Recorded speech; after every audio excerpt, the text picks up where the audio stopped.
Mga kaibigan, maaaring ang salita ng Diyos ay napapakinggan nyo ngayon. Kung kayo ay napupuot sa mga nagdadala ng mabuting balita, mag-iingat tayo. May nagpaiwang babae, umiiyak. Di nilapitan ko siya. Akala ko kapatid natin. Yun pala sumimba pero masyadong broken hearted siya. Sabi ko sa kanya, kapatid, bakit ka umiiyak?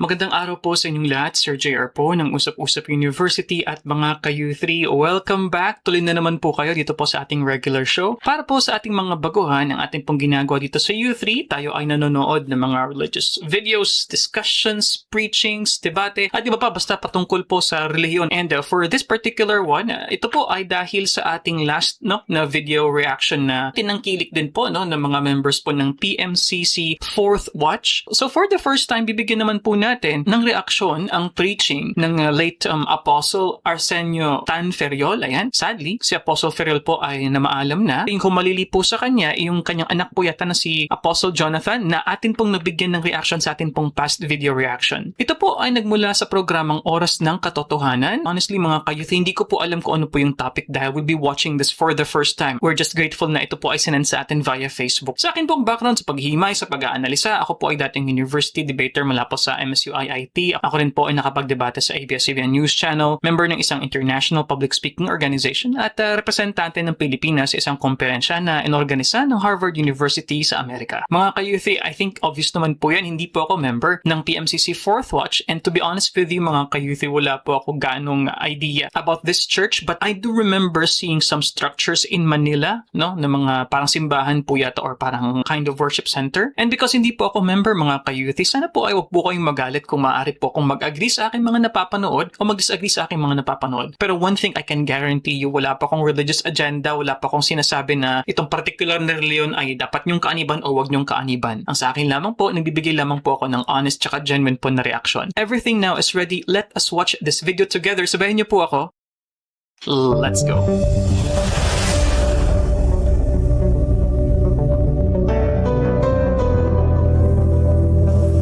Muli kayo naming binabati sa pangalan ng ating Panginoong Jesucristo. Amen.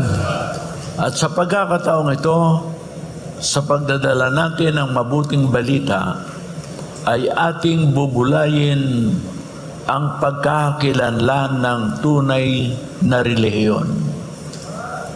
Ang paksang ito ay hindi upang patamaan natin ang mga relihiyoso, kundi ang layunin na ang individual na mga tao, gaya na sabi ng Panginoon na ye shall know the truth and the truth shall set you free. Yung katotohanan, pagka yan ay dumating sa isang tao at kanyang makilala, ang magiging pagpapala sa kanya ay magiging malaya siya. To know the truth is to be free. Purihin ang Panginoon. Amen. At ang truth ay napakalawak ang saklaw niyan. At ating makikita na ang garantiya, truth shall set you free.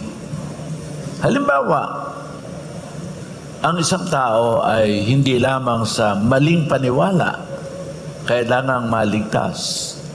Halimbawa, si Pablo ba ay mayroong kamalayan na ang tamang paniwala ay kailangan ng isang mananampalataya? Ito'y ating mababasa sa mga taga-Roma sa Kapitulo 10 at 2. Sila'y pinapatutuhanan ko na may mga pagmamalasakit sa Diyos, datapwat hindi ayon sa pagkakilala. At sa hindi nila pagkakilala ng katuwiran ng Diyos at sa pagsusumakit na maitayo ang sariling kanila, ay hindi sila napasakop sa katuwiran ng Diyos. Yun palang hindi nasasakop sa katuwiran ng Diyos, hindi ligtas. Hindi komot may relihiyon siya, tapat siya, pero kung hindi siya nakakilala ng tamang pagkakilala na nakasulat sa salita ng Diyos, alam natin ang salita ng Diyos ay totoo. Amen. How to know the truth? By, of course, hearing and hearing the preaching of the Holy Scripture. Amen. That is how to know the truth. At sa tulong ng Holy Spirit, makikilala mo ang tamang pagdadala ng salita ng Diyos. Amen. Ngayon ang sabi, dalangin niya na yung mga hindi ligtas ay mga ligtas. Sa papanong paraan? Makilala nila ang katuwiran ng Diyos. Verse 2, sapagkat nagsusumakit sila na maitayo ang sariling kanila, hindi napasakop sa katuwiran ng Diyos. Ang ibig sabihin, without knowing the true knowledge of God, there is no salvation. Kaya ang ating pagbubulayan ay yaong makilala natin ang tunay na relihiyon. Sapagkat ang relihiyon, nagdadala yan ng pananampalataya. Amen. Yan ang katangian ng relihiyon. Nagdadala sa tao ng pananampalataya. Ang masama niyan, kung hindi tunay na pananampalataya, yung matanggap mo. At si Pablo, nananalangin doon sa may pananampalataya, they have faith, they are faithful, but it's not according to the knowledge. Amen. Kaya ang una nating tatalakayin ay ang sinasabi ni Santiago. Tingnan natin kung Pasensya na po, Apostle Arsenio. Ha? So, ganito po talaga sa mga viewers po natin, no? Sa mga baguhan, talagang pinapost po talaga natin dahil reaction channel po tayo dito sa U3. So, we learned na yung paksa po pala ngayon is patungkol nga sa true church, ano po, which is a very common po na topic, no? So, yung idea po na why should you become part of our ministry or our group? And apparently, the justification of that would be, this is what is written on the Bible that you should join. Or our group or our ministry has this that others do not have. You know, something like that. I'm very curious mga ka-U3, what makes the PMCC Fourth Watch different than most of the sects and the denominations po? So far, kaunting recap, the essence of knowing the truth is it will set you free. And just before we continue mga ka-U3, I actually like yung location po ng pag-shoot ng video na ito, ano, ng preaching na ito. Makikita natin, very formal po yung crowd, parang maliit lamang siya na room. But interestingly, kanina, nakita ko po doon sa stage naman, kasama po si Apostle Feriol. On the left side, ano, yung mga babae and yung mga nasa right side naman, mga lalaki. So I'm guessing during worship service. So separate po yata, no? But anyway, sa paunang parte ng preaching dito ni Apostle Feriol, he is saying yung importance nga ng pagiging saklaw, no? Or pagiging sakop ng right church. And obviously, if you're not in the right church, no matter how good you are, kahit na may good works ka pa, kahit na isa kang mabuting tao, you're morally upright, eh hindi ka pa rin maliligtas. And interestingly, how do you hear more or know more about God? That is through listening, through the preachings. And I like what Apostle Feriol said here, ang Holy Spirit tutulungan ka para malaman mo ang katotohanan. Final question here just before we press play. Na-mention po kasi yung idea ng true knowledge, no? So you need to know the true knowledge of God for you to be saved. And I am hoping na makover sa preaching na ito, what is really the true knowledge of God? ano ang paniwala ni Santiago, kailangan ba ng tao ang tunay na relihiyon? Ang dalisay na relihiyon at walang dungis sa harapan ng ating Diyos at Ama ay ito, dalawin ang mga ulila at mga babaeng baos sa kanilang kapigatian at ingatang walang kapintasan ang kanyang sarili sa sanglibutan. Kaya ito ang sabi ni Pablo, inuuna niya rito, very emphatic siya rito. Ang sabi, ang dalisay na relihiyon at walang dungis sa harapan ng ating Diyos at Ama ay ito. Katangian ito, dalawin ang mga ulila at mga bao sa kanilang kapighatian. Pag-ingatang walang dungis ang kanyang sarili sa sanglibutan. Unahin muna natin itong dalawin ang ibig sabihin ito, mga kapuspalad ng ating lipunan. Alam nyo, napakahalaga maganda yung ika nga, wala kang kabisyo-bisyo. Eh kung wala kang pagmamalasakit sa mga nangangailangan at sa halip ay niyuyurakan mo, inaapi mo, wala siyang laban sa iyo. Gaya nga siya ng bao, sabi ni Kristo sa chapter 18 ng Lucas, yung bao roon, na humihingi ng katuwiran sa judge. Hindi siya pinapansin. Siguro yung judge, iba nga likong judge yun. Kaya hindi siya pinapansin. Ngunit ang Diyos nahabag sa kanya. Amen. Sa kanyang ulit-ulit doon sa judge na hingi ng katuwiran, nagpasya yung judge. Kaya dito ang tunay na relihiyon ay dalawin ang mga kapuspalad. Hindi lang dadalawin na may insulto pa. Halimbawa sabihin mo, ba, kayo pala ito. Okay. Bakit naman, halimbawa, napakapangit ang inyong kapilya? Baka magulat yung tao. Minsan, naging karanasan ko yan na ako noon na young people lang, meron akong pastor na nasamahan sa evangelism na siya ay nakiinom. Mahirap nga yung bahay. Yung tabo ng tubig, may lumot-lumot yun bang ang ginamit ay yung bao ng niyog na nilinis? Madaling kapitan ng dumi yun, gawa ng hindi masyado makinis. Hindi gaya ng mga pinggan ngayon. Yun bao. Sabi niya, bakit naman ganito ang inyong tabo? May lumot-lumot pa. Hindi yun ang pagmamalasakit. Pamimintas yun Hindi sinabing ang tunay na relihiyon magaling mamintas. Ang sabi, ang tunay na relihiyon ay ipinagmamalasakit yung mga ulila, yung mga bao. Praise the Lord. Ikaw ang gawa. Ipakita natin ang example ng ginagawa ng relihiyon. O sabihin kong tunay. Kung sakalit hindi sila naniniwala tayo tunay, edi pag-usapan yan. Malaya naman tayo mag-usap, basta wala lang away. Yan ang ginagawa natin, magbibigay ng tulong sa mga nangangailangan. Yan sa mga isla, yan ang ginagawa natin. Dinadalhan natin ng kailangan nila yung mga kapuspalad. That's nice. Yan, ipinapakita ko lang sa inyo na yan ang kahulugan yan. Tamo yan, maganda ang pangalan. Dalaw Kalinga. Amen. Dumalaw pa, kumalinga pa. Ang ganda ang pangalan yan Ayan Akala tuloy ng mga tao, bakit may pista ngayon? Hindi pista yan. Yan ang paglilingkod sa medical mission naman yan.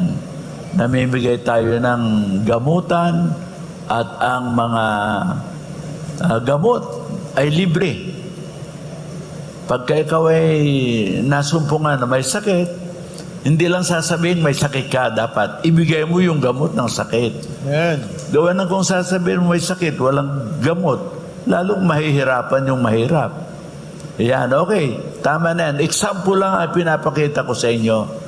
Ngayon, huwag naman yung sasabihin, ipinagmamalaki ninyo. Hindi Wala kami layunin ganon. Ang layunin ay mabigyan ng sustansya yung salita.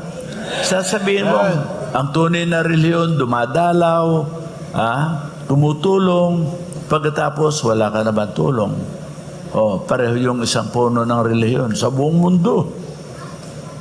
Sa buong mundo, ang kanyang relihiyon ay mula pa sa panahon ni Magellan dito sa ating bansa at dumadalaw sa mga bansa. Ang sabi niya, tulungan naman ninyo, mahihirap, tulungan nyo. Pero ang problema sa kanya, wala siyang itinutulong. Yan ang problema. Laging sinasabi, tulungan ang mahirap. Kaso pag sinabing tulungan ang mahirap, ang address niya sa mayamang bansa, ay hindi bansa, religion. Libre siya. Kumbaga, pag siya ang tumira, talagang tama ka. Pero ano ang totoo? Tumatama rin sa kanya. Bakit? Puro tulungan yung mahirap. Ano bang hirap ang itinulong? Kahit sa mga eskwelahan, ang mamahal ng matrikula, ang mamahal ng mga tuition fee. Pero sabi niya, tulungan ang mahirap, pambira. Mga Catholic school. Pinapahirapan mong mahirap niyan. Hindi tama ang sinasabi. Yan, sinasabi ko, totoo yan. Kung meron mang makikipag-usap sa akin, hindi tayo nag-aaway, mag-uusap lang. Ipapakita ko sa iyo kung anong talagang ginagawa niya. Nasabi niya, tulungan ang mahirap. Ang tanong, ikaw, mahirap ka ba? At ano ang tulong na iyong ginawa? Kaya, dadaanan natin yan sapagkat yan ang sinasabi ng Biblia na ang tunay na relihiyon ay nagmamalasakit sa mga kapuspalad. Amen? Hindi nangangahulugang tayo ay mayaman para tumulong. Amen. Karaniwan kasi ang tao kumukuha ng propesyon para malaki ang sweldo. Pero mas maganda siguro kung tayo ay professional, magkaroon tayo ng pagmamalasakit, pagdamay doon sa mga kapuspalad. Halimbawa, magtayo ka ng relihiyon. Maningil ka lang ng kasya sa iyong pangangailangan. Hindi na kinakailangang mahal. Ang relihiyon, mga kapatid, ay inaasahang nagtuturo ng pagmamalasakit sa kanyang kapwa. Yan ang tunay na relihiyon. Purihin ang Panginoon. Basahin natin sa Acts 20, verse 35, kung ano ang sabi ng mga apostol tungkol sa mga pagtulong. Nagbigay halimbawa ko sa inyo na sa lahat ng mga bagay sa ganitong pagpapagal ay dapat kayong magsisaklulo sa mahihina at alalahanin mo ang salita ng Panginoong Hesus na siya rin ang may sabi, lalo pang mapalad ang nagbibigay kaysa tumatanggap. Ang pagbibigay sa katunayan, hindi lang sa mayaman yan. Magagawa natin ang tulong sa mahirap sa aktual nating paggawa. Halimbawa, kung ikaw ay nasa malayong bundok, nakatira ka ron, may kaunting saka ka ron, nakakita ka ng mga hindi nakapag-aaral na mga bata, halimbawa, sa bundok ng mga mangyan, sa bundok ng mga ita, punta ka ron, magturo ka ng pagbabasa hanggang sa sila kung meron ng eskwelahan ba, magtataka. So, napakagandang mensahe po ito so far na narinig natin kay Apostle Ferriol. Now, because it's our first time, isa po sa mga impression ko so far, napaka malumanay po ng kanyang boses, napaka-klaro, napakalinis po pakinggan. So, now I understand why he is a gifted po na speaker. Although, not that it's a big deal, honestly, dahil hindi naman po tayo nindi-discriminate ng accent, pero I can hear a little bit of a Visayan accent po siguro, So, sana po sa mga members ng PMCC 4th Watch, you can comment below, mula po ba saan? Si Apostle Arsenio Ferriol, mga ka-youth. Siya po ba ay from Visayas or Mindanao or something like that? Going back so far sa idea ng how to know the true church, so far sa elaboration pa po tayo ng number 1 na pagbisita sa mga nangangailangan, pagbisita sa mga taong nahihirapan sa buhay. Nagustuhan ko po ang sinabi dito ni Apostle Ferriol na dapat may dagdag sustansya sa salita. So hindi lamang po kumbaga siguro preaching lamang, pero you also have to do your part. And of course, that is done through empathy, through actual acts of charity, mga ka kayo 3. And speaking of charity, it's not just money that you will give, but even knowledge, even skills. Ano po? That is really, really nice. And of course, may kaunting pahapyaw na tira sa, of course, Catholic Church po yung tinutukoy dito. Nung sinabi niya na ang leader ng church na ito, laging nagsasabi na sa mga mayamang bansa na, you should help, the poor. But Apostle Ferriol is of course asking yung kumbaga the genuineness ng idea ng pagtulong. Napakalaking simbahan nila. And then he also mentioned na yung mga paaralan, mga private school po sa Pilipinas, lalo't mga Catholic school po yan, hindi po mura. But as to the idea of charity, I think meron din naman pong mga charity arm, di ba po, ang Roman Catholic Church, as far as I know, yung tumutulong din naman po sa mga nangangailangan. And to be fair mga kayuthi, a lot of religious groups in the Philippines really do this, which is something that I really, really like. Hindi naman po soul winning kumbaga, but just pure acts of humanity. Marunong magbasa ito, may nagmalasakit sa mga kapuspalan. Okay, ang sumunod natin alamin ay yung sinabi pa rin ni Santiago sa talatang ito. Ang sabi, pag-ingatang walang dungis ang kanyang sarili sa sanglibutan. Ang tunay palang relihiyon, hindi lang nakapagpapahayag ng totoo, hindi lang nakapagtatanggol sa totoo. Ang tunay na relihiyon ay dapat walang dungis ang kanyang sarili sa sanglibutan. Alamin natin kung ano ang sanglibutan. Baka tayo madungisan, hindi pa natin alam.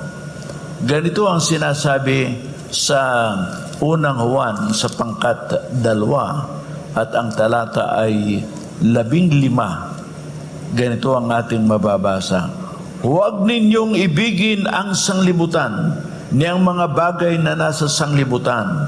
Kung ang sino man ay umibig sa sanglibutan, ay wala sa kanya ang pag-ibig ng Ama. Sapagkat ang lahat na nasa sanglibutan ay masasamang pita ng laman, masasamang pita ng mata, mga kapalaluan sa buhay, hindi mula sa Ama, kundi sa sanglibutan. Ano raw mga kapatid ang sanglibutan? Hindi naman ito yung earth na lupa. Ay. Ang sanglibutan sa Biblia ay mga taong, basahin nga natin ang definition na ibinigay ni John the Beloved sa chapter 15 ng John 19 and 20 ay ganito ang sinasabi. Kung kayo'y taga-sanglibutan ay iibigin ng sanglibutan ang kanyang sarili. Kaya kayo ba ay taga-sanglibutan? O iibigin ka ng sanglibutan, ngunit sapagkat kayo hindi taga-sanglibutan, kundi kayo hinirang ko sa sanglibutan, kaya napupuot sa inyo ang sanglibutan. Alalahanin ninyo ang salitang sa inyo'y aking sinabi, ang alipin ay hindi dakila kaysa kanyang Panginoon. Kung ako'y kanilang pinag-usig, kayo man ay kanilang pag-uusigin din. Kung tinupad nila ang aking salita, ang inyo man ay tutuparin din. Datapwat lahat ng mga bagay na ito ay gagawin nila sa inyo dahil sa aking pangalan, sapagkat hindi nila nakikilala ang sa akin ay nagsugo. Yan palang sanglibutan mga kapatid. Mga taong wala pang paniwala sa salita ng Diyos o sa Ebanghelyo. At sapagkat sila'y walang paniwala, si Kristo, kinapuputan nila. Ayaw nila kay Kristo. Gawa ng yung mga salita ni Kristo ay parang, kumbaga, ang kanyang salita ay parang nagmamatuwid siya. Gawa ng sabi niya, magsisi kayo. Pagsisisi. Ang kanyang pinapangaral. Kung ano, lahat ng kasalanan ng tao, binabanggit niya, napupuot sa kanyang sanglibutan. At yung mga tagasunod ni Kristo, kinapupuotan. Mga kaibigan, maaaring ang salita ng Diyos ay napapakinggan nyo ngayon. Kung kayo ay napupuot sa mga nagdadala ng mabuting balita, mag-iingat tayo. Sapagkat sabi ng Panginoon, ang nagtakwil sa inyo ay ako ang itinakwil.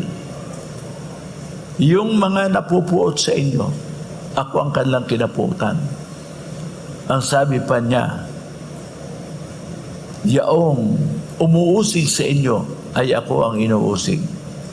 Kaya palagay ko, sabi ko nga, kung ako lang ay may kapangyarihang magbigay ng mabuting halimbawa ay utos sa tao, ang unang iuutos ko sa lahat ng mga pangkatin, sa lahat ng mga relihiyon, huwag mananakit, huwag papatay, huwag mananakit, huwag magpapahirap sa tao. Diba? Maraming pangkating ngayon. Pag hindi ka relihiyon, patay ka. Lahat ng hindi kasama nila, basta hindi kasama, dead ka. Huwag naman. Kayo po, ipagbabawal ko, ang uunahin ko ipagbawal yung pumatay ng tao. At ang sabi ko nga, kung magagawa ko lang, mga kapatid, ang gagawin ko, yung mga mamamatay tao, hindi papatayin. Ano yun po? Bakit? Alipin pa ng kasalanan yun eh. Hindi mo masisisi yun. Alipin siya ng kasalanan. Ano ang gagawin? Kung mahuli siya, patrabahuin. Yung kanyang pinakasweldo, hindi para sa kanya. Yun ang ibabayad ng utang mo sa lipunan. Bakit? Marami kang kalukuhang ginawa eh. Kaya bayaran mo yan. Sige, magtrabaho ka. Kung patayin mo yun, makakabayad pa ba yun? Hindi. Sa makatwid, Pastor, ayaw kayo ng relihiyon na nagtuturo ng pananakit ng mga pagpatay. Bakit? Ang tunay na relihiyon, damayan ang kapuspalad. Yung kriminal, kapuspalad din ba? Oo, hindi siya naturuan ng magulang. Maring hindi naturuan, hindi natuto. Kaya siya ganoon, alipin siya ng kasalanan. Hindi lang pera ang kapuspalad, walang pera, kapuspalad. Yung maling ugali, kapuspalad din yun. Amen? Kaya dapat matulungan yan eh. Kaya nga ang pangangaral ng Ebanghelyo, ano ang mabuti sa pangangaral ng Ebanghelyo? Ang sabi mga kapatid sa 1:23 ng Pedro, basahin natin. Yamang ipinanganak kayo muli, hindi sa binhing nasisira, kundi sa walang kasiraan, sa pamamagitan ng salita ng Diyos na nabubuhay at namamalagi. Ano ro mga kapatid ang pangangaral ng mabuting balita? Kahit anong sabihin nila sa mga ngaral ng mabuting balita. Halimbawa sabihin, "Uy, nagpapalimos yung mga yan." Hindi naman nakakagawa sa iyo ng kapirusyon yun eh. Nasa iyo yan kung magbibigay ka o hindi. Nagpapalimos nga sabi mo eh. Pero, mga kapatid, huwag naman natin kakaligtaan na sila'y nangangaral ng mabuting balita. At pagka ang tao'y tumanggap ng mabuting balita, nababago ang kanilang pagkatao. Amen. Praise the Lord. Praise the Lord. You are born again or born of God. Purihin ang Panginoon. Amen. Hindi mo mababayaran ng salapi yan. Yung kaunting barya na ibinigay mo hindi makakabayad doon sa nangangaral ng mabuting balita.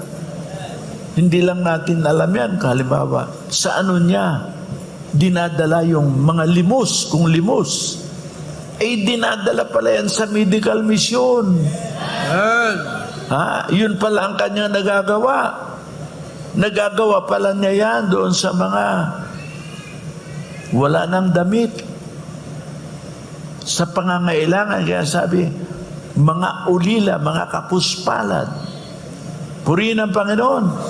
Yung ating kaunting baryang naibigay, hindi makakabayad yon sa mga nagpapalimos na nangangaral. Okay. Initially po mga ka-youth, I was thinking na ang tinutukoy po ni Apostle Arsenio dito is yung tithes po siguro or offering na binibigay ng mga members. Pero nung sinabi niya po na limos, so ibig sabihin kanilang mga preachers po na humihingi ng offering, yun po ba sa mga public place? So sinasabi po ni Apostle Arsenio dito na hindi yun makakabayad, no? Kumbaga, hindi yun ang true value dahil ito ay malaking bagay kumbaga sa ginagawa ng kanilang grupo na pagtulong sa mga mahihirap na napupunta sa, yun nga, mga clothing, galing sa mga medical mission, something like that. Pero mga ka-youth, before we continue, gusto ko lang po i-recap so far yung mga narinig natin na pangalawang criterion, kumbaga, na malalaman mo na itong simbahan na ito ay talagang sa Diyos is hindi lamang sila nag-evangelize, hindi lamang sila nagde-defend ng kanilang paniniwala, kundi wala rin silang dungis, ng kanilang sarili. And kinonect nga ito ni Apostle Ferriol dun sa idea na hindi natin minamahal ang mundo. So anong mundo? Hindi lamang ito yung actual na Earth na planeta natin, kundi ito yung mga tao sa paligid natin na hindi naniniwala o walang pananampalataya sa Diyos. Although he said a little bit of criticism dun po sa idea ng hustisya, sa criminal justice natin. Yung sinabi po dito ni Apostle Ferriol, yung idea nga na hindi papatayin yung taong kriminal o taong, for example, murderer, mas mainam na gumawa siya ng kumbaga parang serbisyo publiko instead of killing him. There's a point to that. But of course, dun po sa theories naman po ng justice, iba't iba po kasing aspektong justice, di ba? Meron po tayong tinatawag na corrective justice at meron din po tayong tinatawag na retributive justice. Dun po sa idea ng retributive justice, kumbaga an eye for an eye, at least merong kapalit yung kinuha mo. Walang hustisya dyan. Kung buhay ang kinuha, buhay din dapat ang kabayaran. At mapupunta pa ang buwis na binayad ng biktima sa murderer for free board and lodging sa jail, mga ka-U3. So for others, that's also their perspective about that. Although syempre, alam naman po natin na nasuspend na po yung death penalty. So wala naman tayong death penalty dito sa Pilipinas. So life imprisonment. But anyway, other points po na nasabi dito na nagustuhan ko rin. Sinasabi dito ni Apostle Ferriol na yung born again, hindi lamang born again, but born of God. Ayan. Anyway, let's continue. Paano ngayon yung mga nagpapalimos na hindi naman nangangaral? Palagay ko, pag makinig sila sa ating pangangaral, maboborn again yung mga yan. Yun ang kanyang alam na mabuti. Nasa atin ang pagpapakita ng mabuting halimbawa.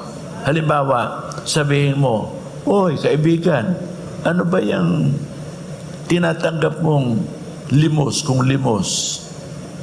O saan ba dinadala yan? Yan ba ay para sa mga bagay na ukol sa Panginoon? Yan ba ay mga bagay na ukol sa langit? Ano ba yan? O ibibili mo ng helicopter?" Oy, sobra naman yan. Nagpapalimos ka para yung isang tao makabili ng helicopter. At sasabihin, "Ako talagang anak ng Diyos." Tama ako, sinabi ng Panginoon, "Bibigyan kita ng jet plane." Sobra naman.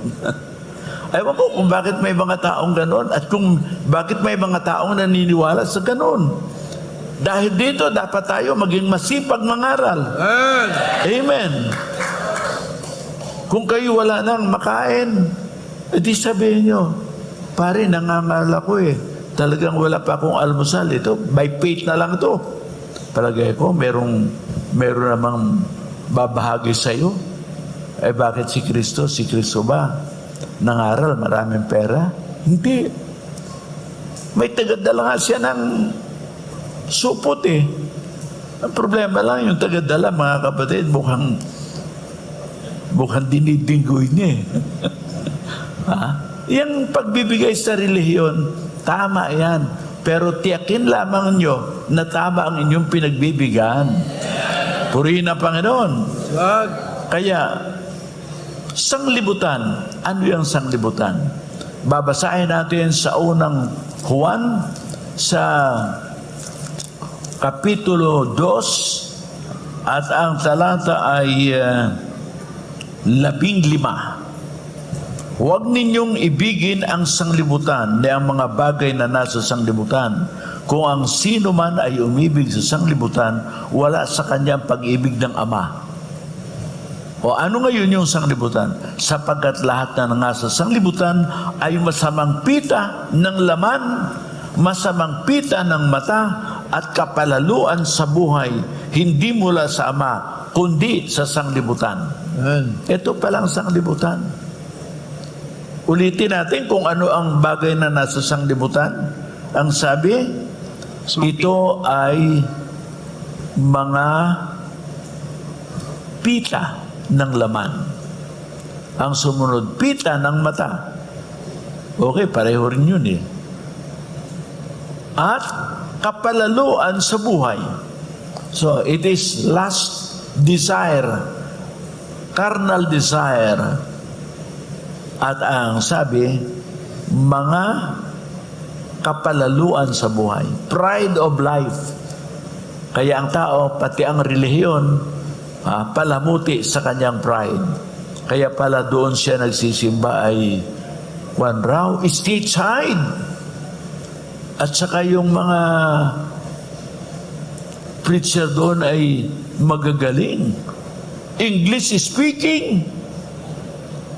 Kaya doon daw siya. At doon, ang mga nagsisimba roon ay nakakutsi. Ay ako, nakakutsi naman. Eh di doon na lang sila, pakutsi-kutsi na sila. Ano yan? Kapalaluan sa buhay yan.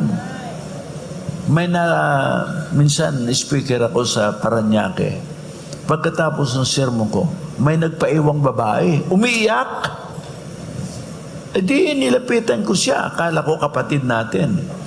Yun pala sumimba, pero masyadong broken-hearted siya. Sabi ko sa kanya, kapatid, bakit ka umiiyak? Ano ang masakit sa iyo? Wala po. Kaya ako umiiyak. Hiniwalayan ako ng mister ko.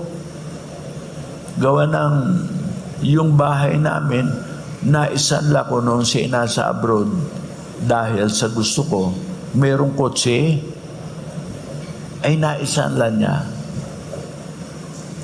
Yung kanyang kotse, kanyang ibininta para matubos yung sanla ng bahay. Eh hindi rin kasya. Hiniwalayan siya ng mister niya. O ay bakit ka dito sumimba? Ay doon po, puro may kutsi ang karamihan doon. Ay ako'y wala ng kutsi. Nahiya na ako. Pride. Pride of life. Mga kapatid. Doon, society, ang mga sumasamba roon. Ha? Stateside sila. Ikaw naman nagpa-stateside. Mga kapatid, that's false religion. Pride of life. Sumimba ka pa, pagkatapos yan, wala ka ng kutsi, nalulungkot ka ngayon. Gawa na sila'y may kutsi. Nahiya na akong sumimba ron. Wala na akong kutsi. Sila'y meron. Eh, napahamak ang kaluluwa mo pa, kawawa ka talaga. Talo mo pa ang babaeng balo.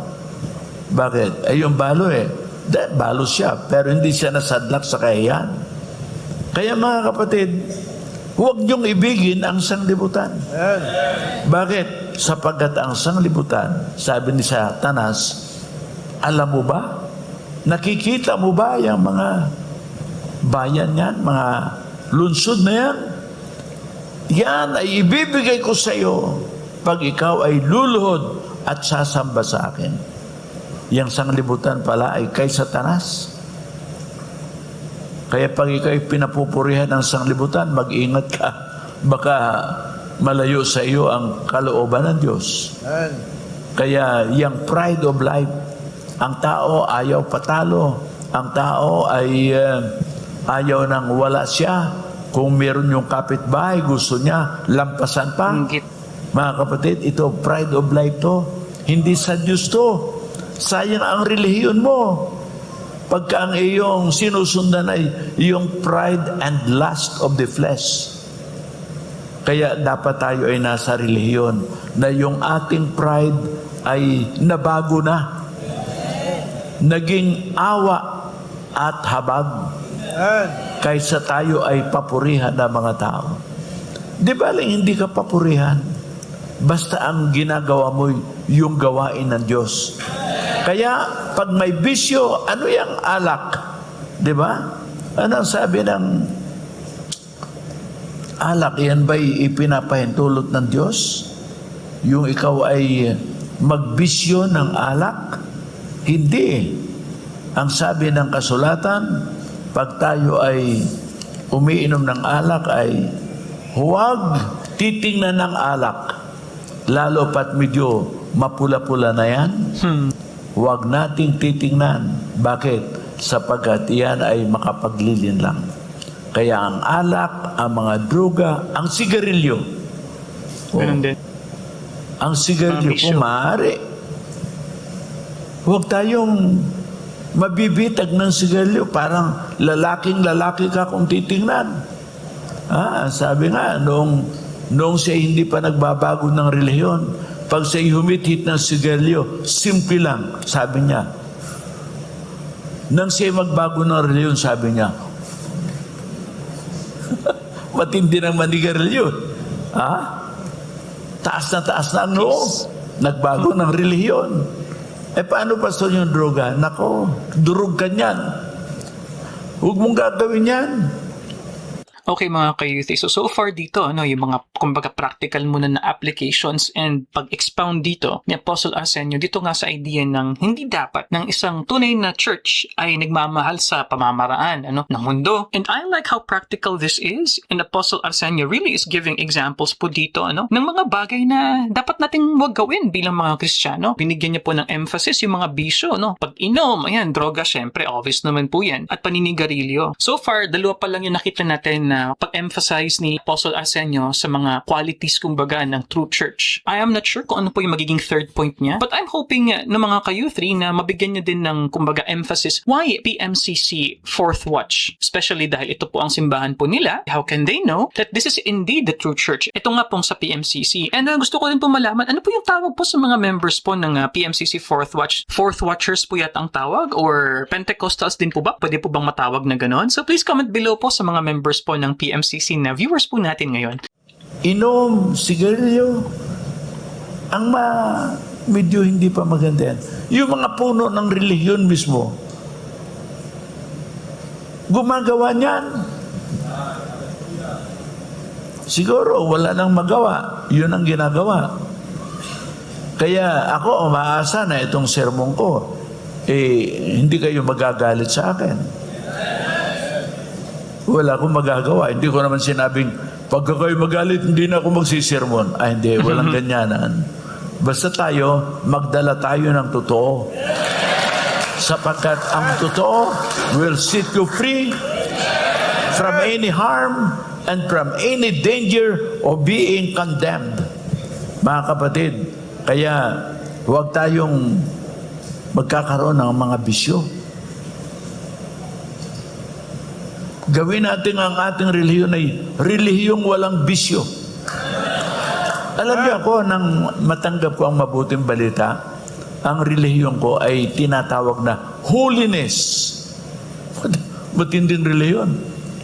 Kaya sila tinawag na holiness, hindi nagsasayaw, hindi nagme-make up, hindi nagtataas ng damit, lagi nasa sakong ang damit, hindi pumuputol ng buhok, kahit puro split ends na.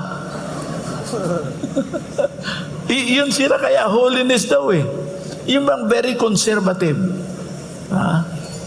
Kahit ikaw nag-iis-is ng wall ng iyong bahay, ikaw ay nakapalda pa rin. Holiness nga eh. Hindi pwede, suot na laki raw yan. Magagalit sa iyo ang Diyos. Huwag naman ganon. Gawa na yung pantalo naman ng babae, talagang isinukat sa kanya yon. Hindi naman hiniram niya yun sa kanyang kaibigang lalaki. Talagang ipinagawa niya yon para sa mga angkop na pagkakataon ay maisuot niya. Pero mas mabuti naman yun kaysa mapunta sa impyerno, di ba? Di ba ring over holiness? Kaysa naman ikaw makasanglibutan, lahat ng pita nasa iyo, lahat ng kataasan nasa iyo, hindi ka magmamana sapagkat walang liko o kaya'y marumi na papasok doon.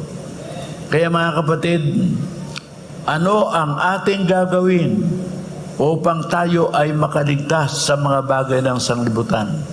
Mga kapatid, hanapin natin ang totoo at hindi lamang totoo sa salita, totoong grupo, totoong relihiyon. Tayo ay tumayo at sandali tayong manalangin. Oh, glory to God. Hallelujah. Loving Father, we thank you this morning for thy words that is true and that thy words will set us free. Thy word will give us not only temporal but everlasting reward. Tulungan mo kami, Amang Diyos, na magawa namin ang pinakamabuti. Huwag namin kalimutan na ang iglesia ay dako na doon. Inilalagay mo ang lahat na na-born again, lahat ng nabago upang sila'y makatulong sa kapwa-tao.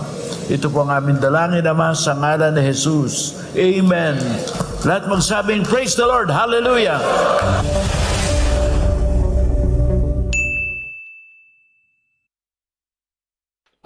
Okay, mga ka-youthie, so dyan po nagtatapos ang ating episode ngayon. Ayan, for the first time na marinig ko po si Apostle Arsenio Ferriol. To be honest with you, mga ka-youthie, I was impressed with the way he enunciates. Napakaklaro po niya mag-pronounce, napakaklaro niya po magsalita, napakaliwanag, at napakamalumanay din po pala, no? So I understand what makes him appealing on the, kumbaga, public speaking perspective. As to the topic naman po, it was fairly simple. It's not a complicated topic, pero honestly, medyo bitin po sa akin yan dahil dalawa lang yung nabigay na mga criteria. Paano mo masasabi na ang church na yan ay talagang sa Diyos, no? Isang tunay na iglesia. So una pong nasabi dito ni Apostle Ferriol, isang simbahan, bumibisita, tumutulong sa mga naghihikaho, sa mga mahihirap, at nagdadagdag ng sustansya sa salita. Napakaganda pong phrasing yun na ginamit po kanina ni Apostle Ferriol. Number 2, hindi lamang nag-evangelize, hindi lamang kumbaga nagpipreach, hindi lamang na nagde-defend ng kanilang faith, but also walang dungis ang sarili. Hindi minamahal ang mundo, hindi minamahal ang mga pamamaraan ng mundo. And of course, it goes back to the idea na sa mga taong hindi pa nakakaalam ng mabuting balita na kung sino talaga ang Diyos, kinakailangan nilang makinig dahil ang Holy Spirit daw ay tumutulong naman. At na-mention din po dito kanina yung essence din po ng preaching na ginagawa ng PMCC Fourth Watch. Kaya nga initially I was thinking na yung na-mention na pagbibigay ng limos, initially akala ko fights yun sa mga members na pagbibigay sa loob ng kanilang simbahan. Pero Apostle Ferriol actually mentioned na ito yung paglilimos nila sa daan na napupunta daw sa mga medical mission, pagtulong sa mga mahirap po natin ng mga kababayan. Mga ka-youthie, what do you guys think about this preaching? Like what I said, it's my first time. Anyways, if you like these kinds of contents, you already know what to do, mga ka-youthie. You could watch that video over there, playlist over here, subscribe kapag hindi ka pa po subscribe, and I'll see you guys next time. Peace. Bye-bye.